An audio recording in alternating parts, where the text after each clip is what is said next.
Okay. So far we have learned three rules from the formula chart and one other rule. So we learned the multiplication when we multiply numbers with the same base. So we've learned we've learned that when you multiply numbers with the same base, that you add the exponents. We've learned that when you divide numbers with the same base, that you subtract the exponents. And we've learned about when it's raised to the 0 power, as long as it's not 0. Well, it's not 0 to the 0 power. Anything raised to the 0 power is equal to 1. And we learned that when we deal with negative exponents, we have to move them across the fraction bar. So you have to say, okay, should it stay or should it go? So that's what we learned so far. Now we're going to put a couple of those things together to figure out how to deal with the power of a power. Power to a power, sometimes they call it power of a power, whatever. Okay, so basically what we're talking about here, though, what this all means is when I have something that's already raised to a power being raised to a power again. Okay, so we're going to talk about this using our default rule, when in doubt, expand it out. So we're going to start off thinking about that. Okay, so first of all, if I take 3 squared and raise it to the 3rd power, if I were to expand that out, I would have 3 squared written 3 times. 3 squared times 3 squared times 3 squared, because I'm expanding what's in the parentheses using that exponent. Well, I know from my first rule, power to a power, I'm sorry, not power to a power, from my first rule, which was, I don't know, product of powers, that when they have the same base, I add the exponent. So 3 squared times 3 squared times 3 squared would be 3 to the 2 plus 2 plus 2 power. Well, what's 2 plus 2 plus 2? Remember, repeated addition is multiplication. That's 2 times 3. 2 times 3 is 6. Okay? So process that. And while you do that, I want to look at a second example. I want us to talk about what we're doing there. And these are all plus signs, by the way. I don't know why they printed like this. They're all plus signs. Okay? 2 to the 3rd raised to the 6th power. So I'm going to take my 2 to the 3rd, and I'm going to multiply it 6 times. So 2 to the 3rd times 2 to the 3rd, 3, 4, 5, 6 times. My rule says that when I multiply with the same base, that I'm going to add the exponent. So that's going to be 2 times 3 plus 3 plus 3 plus 3 plus 3 plus 3, so many 3's. Okay? Well, what is 3 added 6 times? That's 3 times 6, which is 2 to the 18th. So let's pause for a second and let's think about what's happening here. So remember, again, we're kind of like pretending that I can't have anything to do with this middle row and trying to decide how I got from here to here. Well, what did I do with these? Doesn't it kind of look like I distributed it? Remember distribution, like where I had 2 times 3x plus 5, where I would multiply everything inside by that value. So I would do 2 times 3 as well. 6x plus 10. It kind of looks like I distributed that exponent. Okay? Does the same thing happen here? Is 3 times 6 18? Yeah, I distributed that exponent. Okay? So let's try that same thing. So we're saying that we're distributing the exponent, right? So 4 times 2 means I should wind up with a final answer of x to the 8. Now let's do all that same stuff in the middle and see if that happens.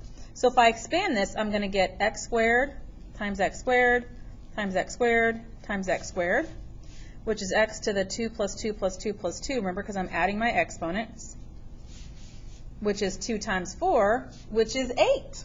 Okay? So what does that mean we're doing?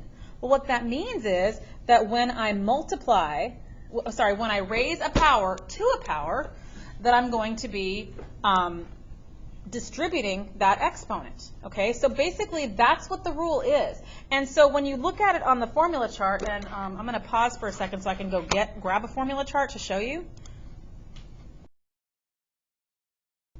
And I'm back, bearing formula chart. Okay, so when I look at power of a power here, that's exactly what it's saying. It's saying when I have a power, a to the m raised to the n power, it's a to the m times n. So I'm multiplying them, but the reason I'm doing that is because I'm distributing it. Now, I'm being very specific about saying distributing it because I'm about to show you some examples where you have to actually do that to multiple different values, okay? So again, our rule is we're going to distribute, okay? So now let's take a look at some examples where we kind of got to mix them up, okay? So if I look at this, I'm distributing the exponent, okay? So I'm going to distribute the 2 to this exponent to that one. That makes this 5 squared x squared. It's not 5 times 2, it's 5 squared. I'm distributing the exponent, okay? So 5 squared is 25, x squared is x squared. Let's try this one. Negative 4n, I'm going to distribute that 3. Negative 4 to the third, n to the third. Well, I don't know what negative 4 to the third is. I don't have that memorized. Let's take a look and let's see what the calculator says. Negative 4 to the third is negative 64. So it's going to be negative 64 n to the third. Okay. Now, what if you have something like this one? Okay, so this one, I have 3 things that I'm going to distribute this to. Okay, so I have 2 to the third, x to the 2 to the third, and I'm distributing that. So 3 times 2 is x to the 6th, y to the third. Again, all I'm doing is distributing that. And remember, when we distribute, we multiply. And we distribute it to everything inside. So that gives me 2 to the third. Calculator says that is 8, x to the 6th, y to the third. Okay? So again, all we're doing is we are distributing this exponent to everything inside. So what happens when I've got a fraction? Again, not that bad, right? So I'm going to distribute it to everything on the top and on the bottom. So that's going to give me r to the 4th on the top, t to the 4th on the bottom. What about this one? I distribute it to everything, top and bottom.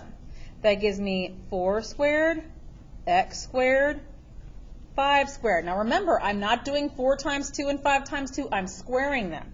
Well, 4 squared is 16. X squared is x squared. 5 squared is 25. There's my distributed answer. All right. Last example. I'm going to raise everything inside of this power. 4 to the third, c to the third. Now d to the third, I'm going to distribute that 3. 3 times 3 is d to the 9th. I don't know, what is 4 to the third? I think 64? Yeah, go me. 64 c to the third over d to the third. Okay? So all we're doing is we're distributing that exponent. Huh? Oh, math is hard. I don't know why I said that. Oh, it's to the 9th. Okay, Ms. Schulteis just corrected me. It's to the 9th. Okay, so now we're distributing it. I don't know why I wrote d to the third. All right. Anyway, see y'all tomorrow.